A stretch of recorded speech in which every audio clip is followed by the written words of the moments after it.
नमस्कार, खबर 10 में आप सभी का स्वागत है। मैं हूं आपके साथ सृष्टि शुक्ला। रुक कर लेते हैं खबरों का।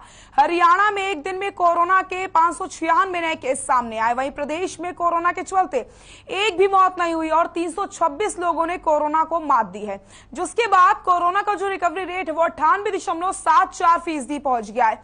वहीं पिछले 24 घंटे में अकेले गुरुग्राम से 406 नए पॉजिटिव केस मिले। फरीदाबाद में 935 नए संक्रमित मिले। इसके अलावा हिसार में 6 और पंचकुला में 32 केस मिले। वहीं रोहतक में 9 तो झज्जर में 3 केस मिले। अगर बात की जाए प्रदेश में एक्टिव केसों की, तो फिलहाल प्रदेश में कोरोना के 2091 केस एक्टिव हैं, जबकि 10,621 लोगों ने अब तक अपनी जान गंवाई है।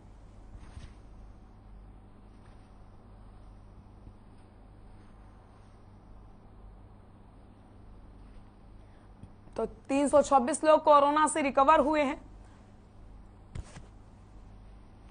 कोरोना के आंकड़ों में लगातार बढ़त देखने को मिल रही है। गुरुग्राम में 406 नए मामले सामने आए हैं। फरीदाबाद में 93, हिसार में 6 केस मिले।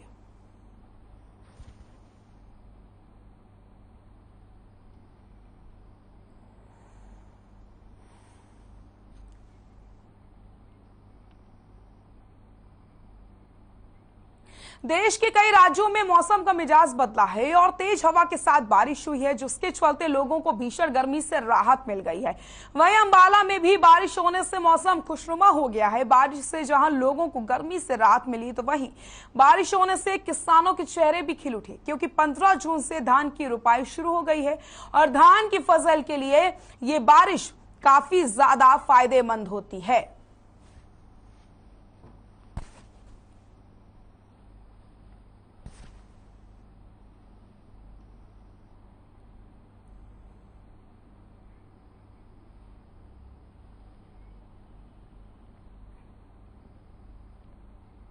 झज्जर में राज्यसभा सांसद दीपेंद्र हुड्डा ने बीते दिन जटिया धर्मशाला में जनसभा को संबोधित किया और लोगों से चेयरमैन पद के प्रत्याशी राव नाहर सिंह के पक्ष में वोट करने की अपील की। साथ ही कहा कि राव नाहर सिंह को वोट करना भूपेंद्र सिंह हुड्डा को मजबूत करना है। वहीं उन्होंने बीजेपी पर तंज कसते हुए कहा कि केंद्र सरकार सरकारी एजेंसियों का गलत इस्तेमाल करते हुए कांग्रेसी नेताओं को परेशान कर रही है, जिसका खामियाजा आगामी चुनाव में बीजेपी को भुगतना होगा। इस दौरान पूर्व शिक्षा मंत्री गीता भुक्कल ने भी अपने संबोधन में राव नाहर सिंह को अपना समर्थन दिया और जनता को राव नाहर सिंह के पक्ष में वोट डालने की अपील की है। मैं स्वागत के लिए 1 मिनट का स्वागत है। एमपी साहब को कर्नल महेंद्र सिंह सम्मानित करेंगे। कर्नल महेंद्र सिंह जी पगड़ी देकर सम्मान करें। ये तैयार है। पूरा शिक्षा निकाय चुनाव को लेकर सरगर्मियां जोरों पर हैं। सभी पार्टियां और उम्मीदवार चुनाव में अपना पूरा जोर लगा रही हैं। इसी बीच निकाय चुनाव को लेकर के बीजेपी ने तमाम लोग लुभावन वादों के साथ अपना संकल्प पत्र जारी कर दिया है। ये रिपोर्ट देखिए।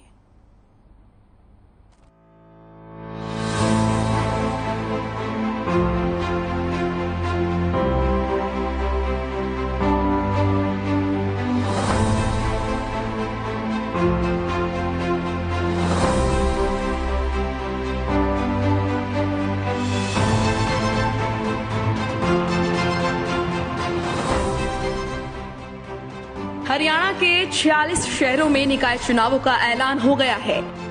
राज्य में 18 नगर परिषद और 28 नगर पालिकाओं में 19 जून को सुबह 7 बजे से शाम 6 बजे तक मतदान होगा। वहीं इन सभी निकायों में वोटों की गिनती 22 जून को की जाएगी। खैर, ये तो था निकाय चुनावों का पूरा शेड्यूल। अब बात कर लेते हैं तैयारियों की। राज्यसभा चुनाव खत्म ही हुआ कि अब राजनीतिक पार्टियों के लिए निकाय चुनाव सर पर है। निकाय चुनाव के रण को भेदने और जीत पाने के लिए सभी पार्टियां जी तोड़ मेहनत कर रही हैं और करे भी क्यों ना। 2024 में होने वाले विधानसभा चुनाव से पहले निकाय चुनाव हर पार्टी के लिए लिटमस टेस्ट की तरह साबित होगा और चुनाव दर चुनाव पार्टियों का कद भी तो बढ़ता है। जहां पहले बीजेपी जेजेपी अलग अलग चुनाव लड़ रही थी, वहीं बीजेपी प्रदेश अध्यक्ष ओपी धनखड़ की घोषणा के बाद साफ है कि बीजेपी जेजेपी अब साथ में निकाय चुनाव में उतर रही हैं। प्रदेश की सत्तारूढ़ पार्टी बीजेपी तैयारियों में कितनी आगे है, इसका अंदाजा इसी बात से लगाइए कि बीजेपी ने सबसे पहले अपना संकल्प पत्र भी जारी कर दिया। चंडीगढ़ में स्थानीय निकाय मंत्री कमल गुप्ता ने प्रेस कॉन्फ्रेंस कर बीजेपी का संकल्प पत्र जारी किया। प्रदेश की सरकारें अपना बजट बनाती हैं, खर्चे का और आमदनी का लेखा जोखा रखती हैं। जिस प्रकार से देश की सरकार भी अपना बजट बनाती है, तो हमारा सबसे पहला विजन तो ये है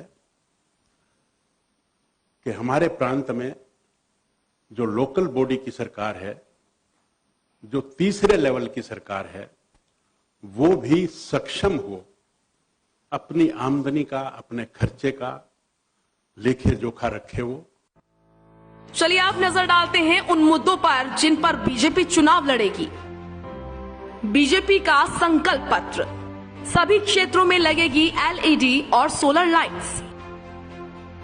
बच्चों के खेलने और लोगों के सैर के लिए पार्कों का नवीनीकरण, जहां जरूरत होगी वहां नए पार्क बनाए जाएंगे। शमशान घाट का नवीनीकरण किया जाएगा। शमशान घाट में की जाएगी पानी, बैठने और रास्ते की व्यवस्था। स्ट्रीट वेंडर्स को लाइसेंस दिए जाएंगे। वेंडिंग जोन बनाया जाएगा। जहां कम्युनिटी सेंटर नहीं है वहां कम्युनिटी सेंटर बनाए जाएंगे। पुराने कम्युनिटी सेंटरों का नवीनीकरण किया जाएगा। कम्युनिटी सेंटर्स के नाम शहीदों और महापुरुषों के नाम पर होंगे। सड़कों का नवीनीकरण किया जाएगा। जहां जरूरत होगी वहां नई सड़कें बनाई जाएंगी। सभी क्षेत्रों में पानी की सप्लाई दी जाएगी। नए ट्यूबवेल लगाए जाएंगे और हर घर में नल से जल दिया जाएगा। नहरी पानी को स्टोर करके घरों में पानी पहुंचाया जाएगा। अमृत योजना के तहत सीवरेज लाइन डाली जाएगी। बरसाती पानी की निकासी के लिए काम किया जाएगा। अग्निशमन सेवाओं का सशक्तिकरण किया जाएगा। मोबाइल और कम्युनिटी टॉयलेट्स लगाए जाएंगे। सभी क्षेत्रों में नगर परिषद और नगर पालिका भवन बनाए जाएंगे। प्रदेश के सभी शहरों को आधुनिक लुक दिया जाएगा। सभी क्षेत्रों के शहरों और गांवों में प्रवेश द्वार लगाए जाएंगे। अवैध कॉलोनियों को नियमित किया जाएगा। गृह कर के कार्य को दुरुस्त किया जाएगा। लैंड पूलिंग पॉलिसी के आधार पर सेक्टर काटे जाएंगे। गौशालाओं का निर्माण किया जाएगा। सार्वजनिक स्थानों पर वाटर कूलर की सुविधा उपलब्ध कराई जाएगी। कांग्रेस संगठन में बदलाव के बाद नेता प्रतिपक्ष भूपेंद्र हुड्डा और नए प्रदेश अध्यक्ष उदय भान के लिए राज्यसभा चुनाव में कांग्रेस को मिली हार के बाद ये दूसरी बड़ी चुनौती है, जिस पर खरा उतरकर वो हाईकमान के समक्ष खुद का दबदबा कायम रखना चाहेंगे। तो वहीं आम आदमी पार्टी के हौसले पंजाब फतेह के बाद से बुलंद हैं और आम आदमी पार्टी की नजर अब हरियाणा पर ही है। चुनाव आयोग ने आम आदमी पार्टी को झाड़ू चुनाव निशान अलॉट कर दिया। बीजेपी निकाय चुनाव पार्टी चिन्ह पर ही लड़ती है।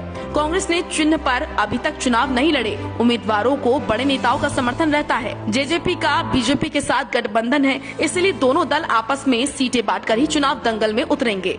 पंचायत चुनाव से ठीक पहले हो रहे निकाय चुनाव में सरकार बड़ी जीत दर्ज कराना चाहेगी। ज्यादा से ज्यादा निकायों में उसके अध्यक्ष बने, जिससे कि धरातल पर पकड़ और मजबूत की जा सके। इनेलो की भी कोशिश रहेगी कि वो पार्टी चिन्ह पर ये चुनाव लड़कर ज्यादा से ज्यादा उम्मीदवार जिता विरोधी दलों को चौंकाए, क्योंकि बीजेपी जेजेपी कांग्रेस और आप उसे आज के परिप्रेक्ष्य में कमतर आंक कर चल रही हैं।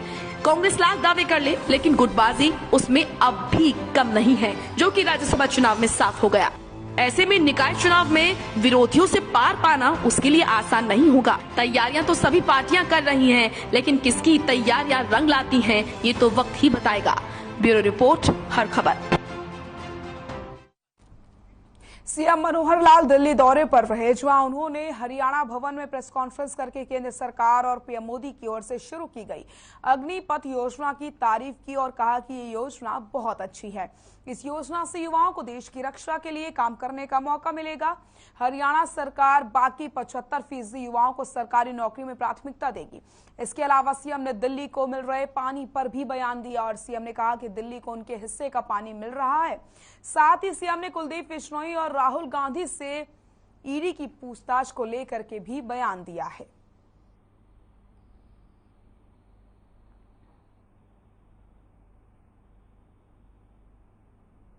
चाहे रेलवे है, चाहे बाकी सरकारी नौकरियां हैं, वहाँ पर वो देंगे। और हम अपने प्रदेश में भी इन सब नौकरियों के नाते, जैसे अभी अगर हम पिछले 5 साल 7 साल में भी करें तो 1 लाख से ऊपर नौकरियां हमने सरकारी दी। इंडस्ट्री के बहुत बड़े अवसर मिले हैं, उसके अंदर भी 5 लाख लोगों को पिछले 7 साल में काम मिला है। एक लगातार चलने वाला यानी काम है, प्रवाह है। शिक्षा के बाद स्किलिंग के बाद अन्य ट्रेनिंग, इसमें से युवा को सक्षम बना करके और नौकरियों के रास्ते सब बनेंगे। केंद्र भी करेगा अपने तरीके से, केंद्र सरकार करेगी, हम हरियाणा सरकार के नाते भी इन सब विधाओं में जिस प्रकार बिजनौई के बारे में तो वो जाने क्या कर रहे हैं, क्या कहते हैं। ये ठीक है, हमारी उनकी मीटिंग हुई है, उनकी सद्भावना भारतीय जनता पार्टी में शामिल होने के मन में उनके विचार भी हैं।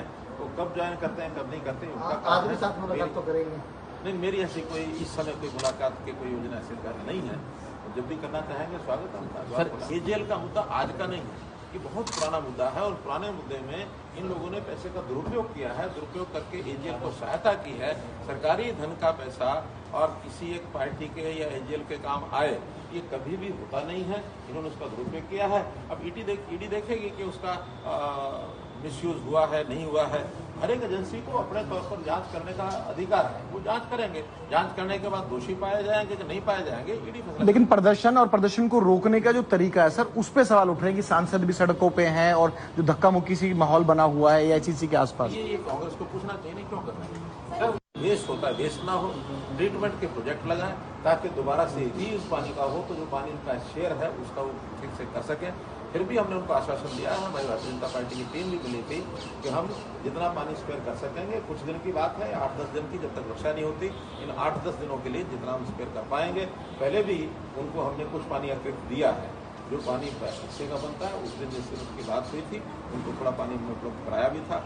और भी जितना हम, क्योंकि मानवता की जब बात आ जाती है तो पानी पीने के लिए तो सबको मिलना चाहिए, वो हरियाणा को भी मिलना चाहिए, दिल्ली को भी मिलना चाहिए। पीने के पानी की प्राथमिकता ये सब जगह होती है। तो हम उनकी जो उन्होंने अपील की है, तो हम उस नाते से अपने पार्टी के लोग भी आए थे, वो भी आए थे, बल्कि उनके जो इलेक्शन गवर्नर हैं दिल्ली के, उन्होंने भी मुझे फोन किया था। तो हमने कहा कि ठीक है, जितना स्पेयर होगा जरूर करके। कांग्रेस के कार्यकारी अध्यक्ष सुरेश गुप्ता ने प्रेस कॉन्फ्रेंस की, जिसमें उन्होंने ईडी की कार्रवाई पर सवाल खड़े किए। उन्होंने कहा कि ईडी की कार्रवाई से लगता है कि पीएम मोदी तानाशाही पर चल रहे हैं। जब राहुल गांधी के साथ कार्यकर्ता प्रदर्शन कर रहे थे तो लाठियां चलवाई गई। कांग्रेस दफ्तर में पुलिस ने जबरदस्ती कार्यकर्ताओं की बर्बरतापूर्ण पिटाई की। ये शर्मनाक है। राहुल गांधी को तंग करने के लिए और ये दिखाने के लिए कि पीएम नरेंद्र मोदी गांधी परिवार को कुछ नहीं मानते। कई बड़े नेताओं को हिरासत में रखा है, टॉर्चर कर रहे हैं, इसलिए हम सत्याग्रह कर रहे हैं। पीएम मोदी सरकार ढांचे का पूरा दुरुपयोग कर रही है। कभी सीबीआई का, कभी ईडी का दुरुपयोग यहां पर किया जा रहा है। हमने ये फैसला किया है कि उदय भान प्रदेश अध्यक्ष के नेतृत्व में 18 जून को राज्यपाल को ज्ञापन सौंपा जाएगा। राहुल गांधी जी के खिलाफ जो ईडी ने झूठा मुकदमा दर्ज किया है,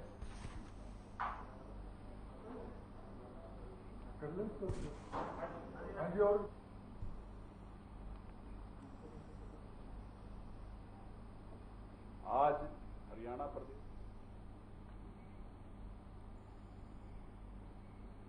हरियाणा विद्यालय शिक्षा बोर्ड के 12वीं कक्षा के रिजल्ट घोषित कर दिए गए। बोर्ड का 12वीं कक्षा का परिणाम 87.08% रहा। इन परिणामों में लड़कियों का जो परीक्षा परिणाम है वो 90.51%, तो लड़कों का परीक्षा परिणाम 83.96% रहा। ये रिपोर्ट देखिए।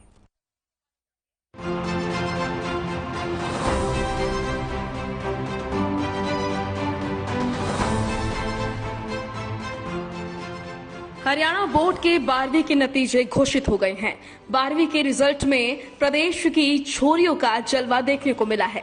परीक्षा परिणाम में लड़कियों का रिजल्ट परिणाम 90.51, तो लड़कों का परीक्षा परिणाम 83.96% रहा। वहीं कुल रिजल्ट 87.08% रहा। छात्रों के मुकाबले 6.55% ज्यादा छात्राओं ने बोर्ड परीक्षा में कामयाबी हासिल की है। परीक्षा परिणामों की जानकारी हरियाणा विद्यालय शिक्षा बोर्ड के अध्यक्ष डॉक्टर जगबीर सिंह और सचिव कृष्ण कुमार ने बुधवार को शिक्षा बोर्ड में आयोजित प्रेस कॉन्फ्रेंस के दौरान दी। हरियाणा विद्यालय शिक्षा बोर्ड आज 10वीं और 12वीं की शैक्षणिक और मुक्त विद्यालय की परीक्षाओं के लिए एडमिट कार्ड जारी कर रहा है। सायंकाल 5 बजे से प्रत्येक विद्यार्थी अपना विद्यालय या विद्यार्थी अपलोड कर सकेंगे। इस बार सीनियर सेकेंडरी की परीक्षाएं 30 मार्च से शुरू होकर के 17 अप्रैल तक चलेंगी और 10वीं कक्षा की परीक्षाएं 31 मार्च से लेकर के 20 अप्रैल तक संचालित की जाएंगी। हरियाणा बोर्ड की 12वीं परीक्षाओं का आयोजन 30 मार्च से 29 अप्रैल तक किया गया था। वहीं कोरोना होने के चलते बोर्ड ने पाठ्यक्रम में 30% की कटौती की थी। इन परीक्षाओं में 40 अंक के ऑब्जेक्टिव और 40 अंक के सब्जेक्टिव प्रश्न पूछे गए थे। 20 अंक अतिरिक्त मूल्यांकन के लिए रखे गए थे। हरियाणा बोर्ड के 12वीं के रिजल्ट बुधवार शाम 5 से बोर्ड की वेबसाइट www.bsehorg.in पर उपलब्ध है।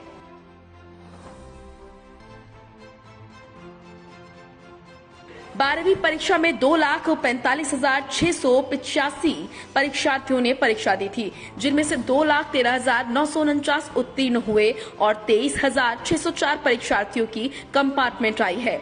इस परीक्षा में राजकीय विद्यालयों की पास प्रतिशतता 85.46 और प्राइवेट विद्यालयों के पास प्रतिशतता 89.72 रही।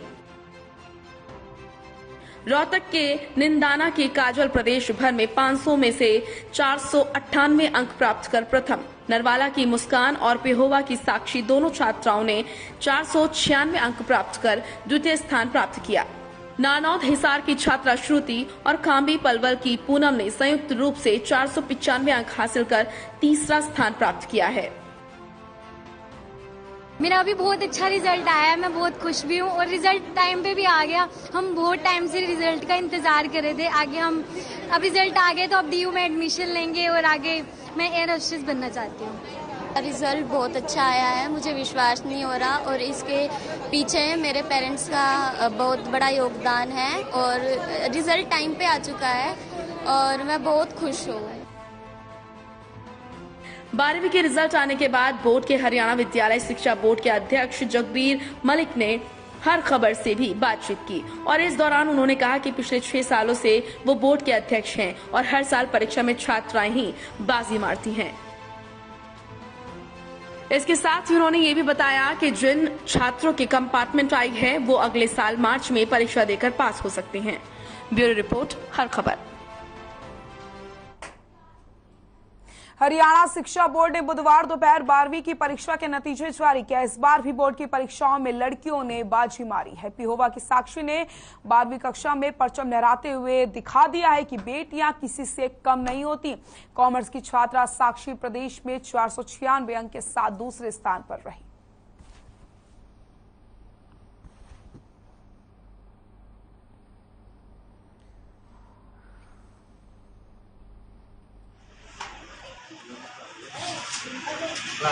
मैंने कॉमर्स में फर्स्ट आई हूँ होल हरियाणा में और सारे स्ट्रीम में मैं सेकंड आई हूँ। मुझे मेरे इस मुकाम तक पहुँचने के लिए मुझे मेरे पेरेंट्स और मुझे टीचर्स ने बहुत सपोर्ट किया है, मुझे मोटिवेट बहुत किया है, तो मैं उनका शुक्रगुजार होना चाहती हूँ। स्पेशली हमारे पेहवा वासियों को, जिन्होंने पेहवा का नाम रोशन किया और मुझे गर्व महसूस हो रहा है कि पेहवा से शिक्षा की तरफ और पीछे नेशनल खेल कर खिलाड़ी आए थे, महिला आई थी, उसमें भी महिला ने मेडल जीता। तो पिछले कुछ साल से कह सकते हैं 2 साल से 1.5 साल से बच्चियाँ, जो भी लड़की थी, ये भी हमारी छोटी बहन है, बेटी है, तो उन्होंने मेडल जीते हैं, शिक्षा में आगे बढ़े। तो मुझे लगता है कि बेटी बचाओ बेटी पढ़ाओ का जो माननीय मुख्यमंत्री जी का नारा है, उसके तहत लड़कियाँ आगे जाती हैं। अभी खेलो इंडिया में भी 12 रिकॉर्ड बने।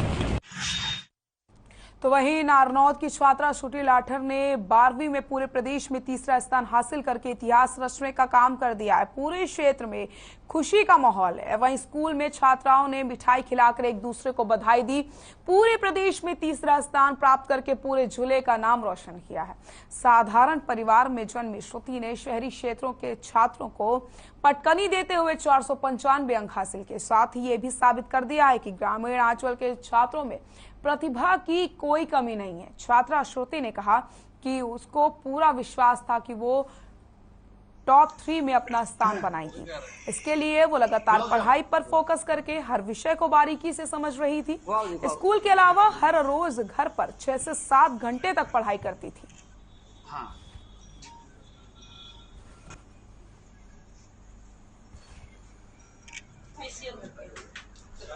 भाई साहब आप क्या कर रहे हो? बच्चे कितने जी आपके टोटल? क्या एकड़ जमीन है जी आपके पास?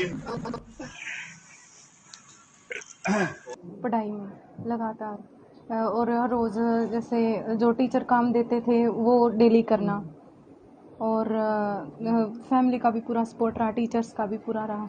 इसका टीचर्स को और पेरेंट्स को सर जो टीचर्स ने इतना अच्छा पढ़ाया है और तैयारी करवाई, time to time pre board exam भी लेते थे, टेस्ट लेते थे, और फैमिली का भी पूरा सपोर्ट रहा सर। कभी एनवायरनमेंट अच्छा दिया।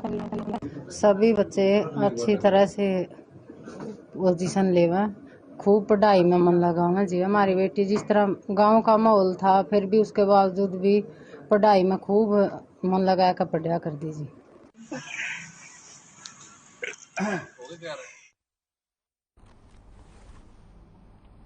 किसान की बेटी ने इतिहास रचा है। 12वीं में पूरे प्रदेश में तीसरा स्थान हासिल किया। ऐसे में घर में खुशी का माहौल और सभी श्रुति को बधाई देने के लिए पहुंच रहे हैं। श्रुति ने अपनी मेहनत से ये नाम कमाया है। तो 12वीं में पूरे प्रदेश में तीसरा स्थान श्रुति ने हासिल किया है और इसका श्रेय उसने अपने पेरेंट्स को और टीचर्स को दिया है कि उन्होंने ही उन्हें पूरा सपोर्ट यहाँ पर किया है।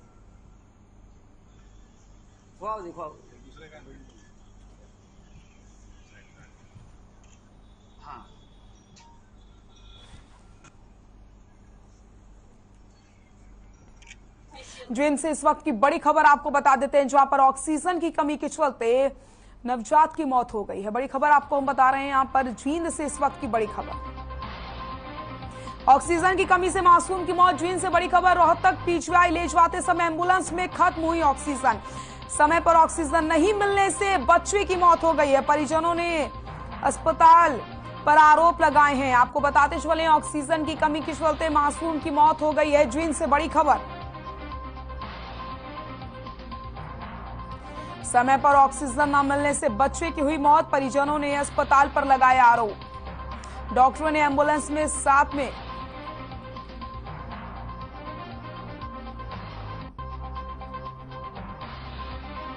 ऑक्सीजन नहीं मिलने पर बच्चे की मौत।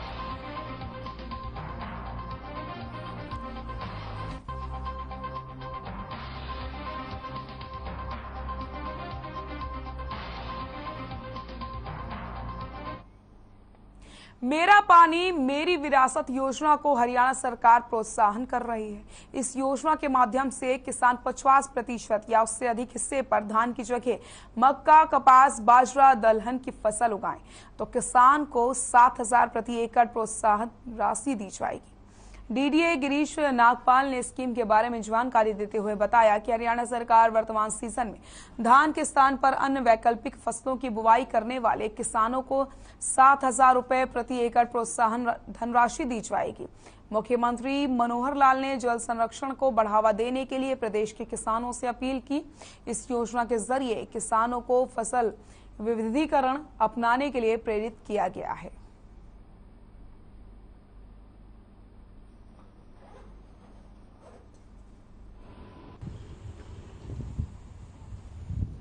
हरियाणा सरकार की एक महत्वाकांक्षी योजना मेरा पानी मेरी विरासत, इसमें धान से इतर दूसरी जो फसलें हैं जैसे बाजरा, ज्वार, मक्का, दालें, यहाँ तक कि खेत को अगर वो खाली भी छोड़ता है, विगत वर्ष जिस खेत में धान की बिजाई हुई थी और इस साल वो खाली छोड़ा गया है, उसे 7,000 रुपये प्रति एकड़ की सहायता राशि का प्रावधान किया गया है और इसे 2 किस्तों में हस्तांतरित किया जाएगा। और मेरा पानी मेरी विरासत के तहत 5,000 एकड़ का जिले का लक्ष्य है जो प्राप्त कर लिया जाएगा। खबरों में फिलहाल के लिए इतना ही। देखते रहिए हर खबर। नमस्कार।